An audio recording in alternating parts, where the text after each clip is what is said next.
O Mito do Empreendedor é o livro que a gente está estudando aqui. Toda semana a gente faz uma leitura de algum capítulo. Tenho aqui meu marcador de texto do Dumbledore, que ajuda, a manter os estudos em dia.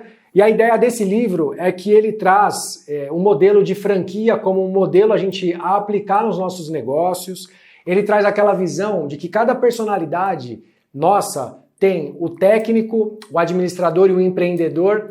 E eu sinto nos meus projetos e no dia a dia que isso realmente gera tensão, gera conflito. O empreendedor é muito visionário, ele consegue ver as tendências, ele acha que tudo vai ser resolvido de um dia para o outro. O administrador, ele se preocupa muito com os processos, os procedimentos, para que você consiga crescer de uma forma sustentável, porque só o empreendedor, ele destrói o negócio, só o administrador, ele vai só burocratizar e não vai ver as transformações e mudanças, e só o técnico vai operar o dia a dia, e isso também não vai ajudar as nossas empresas. A gente vai continuar no capítulo 9, que é trabalhando pela empresa e não na empresa. A gente estava falando de todos os passos. Se você não viu o vídeo anterior, eu vou deixar aqui no card e aqui embaixo. Essa é a continuação do capítulo 9. O item número 6 que a gente estava estudando é: o modelo utilizará um código de cores, roupas e instalações. Estudos de marketing nos dizem que todo consumidor é levado a agir de acordo com as cores e as formas que encontra no mercado. Diferentes grupos de consumidores simplesmente respondem de modo diferente a cores e formas específicas. Acredite você ou não, as cores e as formas do seu modelo podem construir ou destruir sua empresa. Lewis Czeksin, fundador da Color Research Institute, que se dedica ao estudo das cores, escreveu sobre o assunto em seu livro Por que se compra? Pequenas coisas insignificantes sob um ponto de vista prático podem ter forte significado emocional por meio de seu simbolismo. Imagens e cores costumam ser grandes forças motivadoras.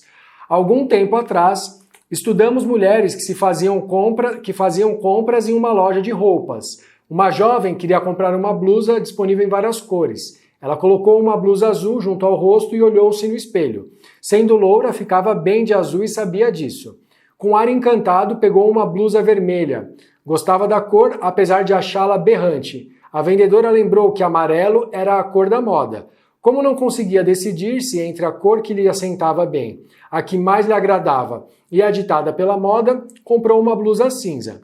Mais tarde vinha a saber que não tinha ficado satisfeita, achou muito sem graça, só a usou 2 vezes. Outras compradoras permitiram que uma das suas inclinações prevalecesse. Algumas compraram a blusa da cor que mais lhe favorecia, outras da que se estava na moda e outras ainda escolheram sua cor preferida. Cada uma procurou satisfazer a um desejo ou a uma necessidade. Agora pense, tanta psicologia no simples processo de comprar uma blusa.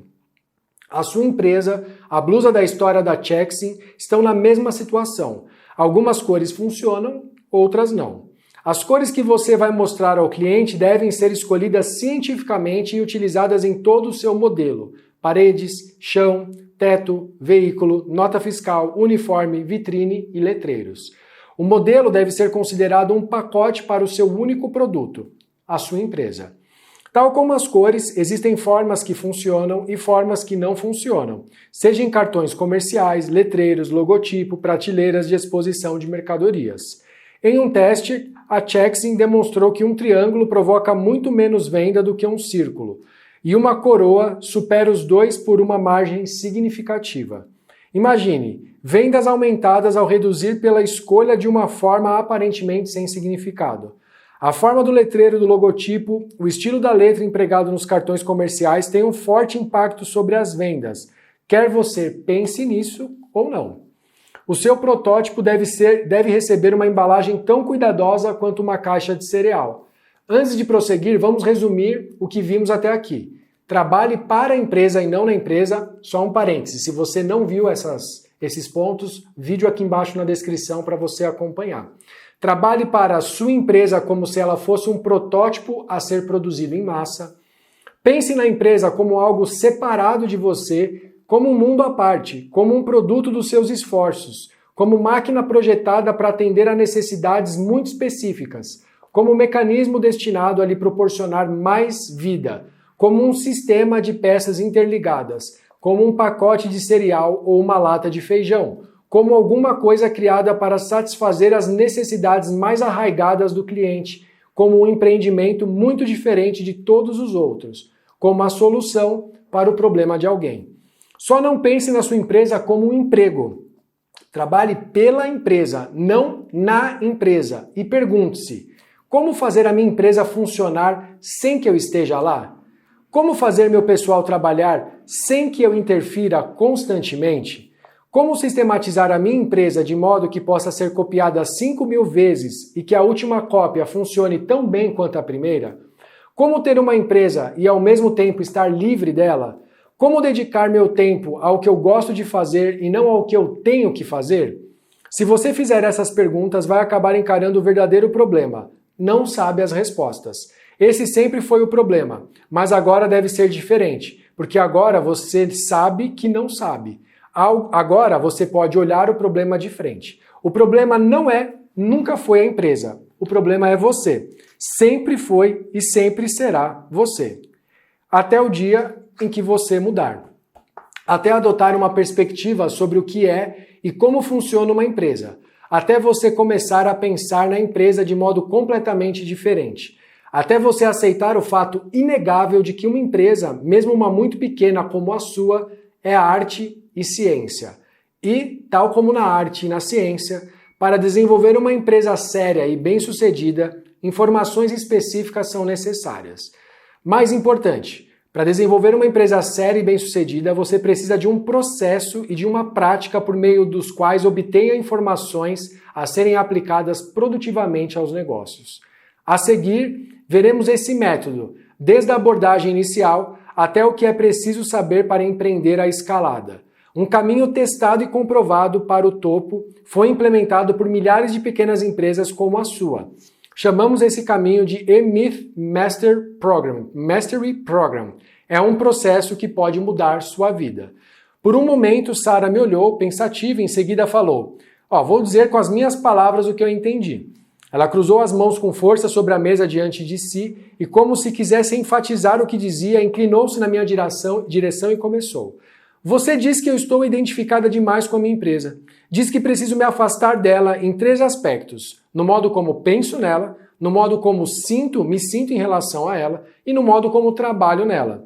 Pelo que eu entendi, essa identificação com a empresa, essa necessidade tipicamente técnica de ver os negócios como uma extensão do meu ser, é a causa do sofrimento e da frustração que experimento todo dia.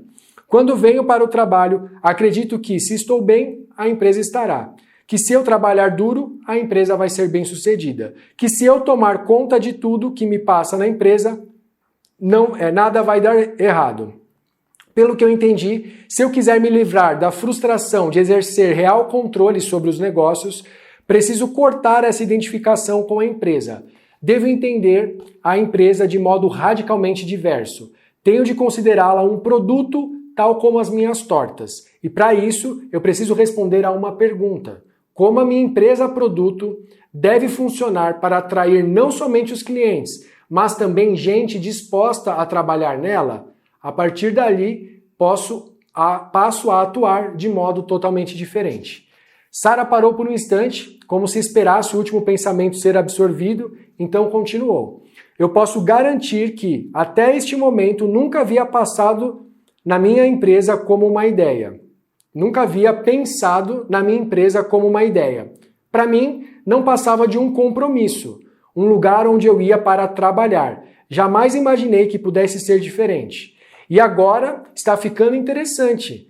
Trata-se de uma oportunidade inteiramente nova. Faz-me lembrar da minha primeira aula de literatura no ensino médio. O professor, o Sr. Roth, possuía uma capacidade incrível de dar vida à matéria. Quando comecei a ler o primeiro livro recomendado por ele, As Aventuras de Huckleberry Finn, não consegui parar. Havia pessoas reais vivendo de verdade, em lugares verdadeiros, superando obstáculos, medos, sentimentos, amores. O personagem Huckleberry Finn criou vida para mim, como nunca havia acontecido. É assim que eu me sinto, como se abrisse um livro, desconhecendo o seu conteúdo, mas certa de estar diante de uma aventura maravilhosa. depois da qual nada será como antes. Acredito que a partir desse momento minha empresa nunca mais será a mesma, nem eu serei. Ela apertou novamente as mãos, recostou-se na cadeira, como se tomasse fôlego. Se entendi bem, é isso que você chama de protótipo de franquia, a minha empresa produto. Uma coisa completa, um todo que possui aparência, atitudes e sentimentos claramente definíveis, que é independente de mim. Se eu fizer tudo direitinho em planejamento, projeto e produção, a empresa vai atender previsivelmente às necessidades dos clientes e eles vão voltar para os novos negócios. Minha tarefa é planejar, organizar e produzir até que a All About Pies funcione perfeitamente sem que eu precise estar presente o tempo todo. Embora deva admitir minha surpresa, posso dizer que é a ideia mais instigante e desafiadora dos últimos anos. E o melhor é que eu já tenho a empresa, só falta aprender. Sara, eu não teria dito tudo isso de maneira melhor, portanto vamos passar à etapa seguinte, o processo de desenvolvimento de negócios. Você vai aprender mais facilmente do que você imagina. E agora é mão na massa, porque é criando uma pequena empresa que funcione. O processo de desenvolvimento de negócios, o programa de desenvolvimento de negócios, objetivo principal, objetivo estratégico, estratégia organizacional, estratégia de gestão, estratégia pessoal, marketing sistemas e a carta a Sara.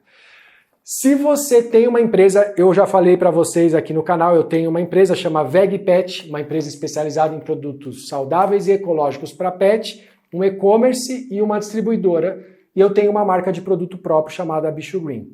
Eu passei por muitas dessas dores e ainda passo no meu dia a dia, seja na empresa ou às vezes até algum projeto de consultoria que eu faça. Sinto isso, que falta para as pessoas da liderança entenderem esses conceitos todos e, mais do que isso, aplicar isso no dia a dia. Porque a gente às vezes fica tão desgastado do nosso negócio, ele consome tanto da gente, e o que às vezes a gente não para refletir é que tem que ter uma complementariedade de personalidades para que você consiga construir um planejamento estratégico que funcione. Então, semana que vem a gente vai seguir estudando aqui o próximo capítulo. Vamos entrar num aspecto mais técnico, e se você tem um negócio, se você já conseguiu aplicar alguma dessas questões, se você tem alguma outra dúvida que eu não comentei aqui no livro, coloca aqui embaixo nos comentários, faz a inscrição no canal, vamos criar uma comunidade para que juntos a gente prospere os nossos negócios. A gente se vê na próxima semana.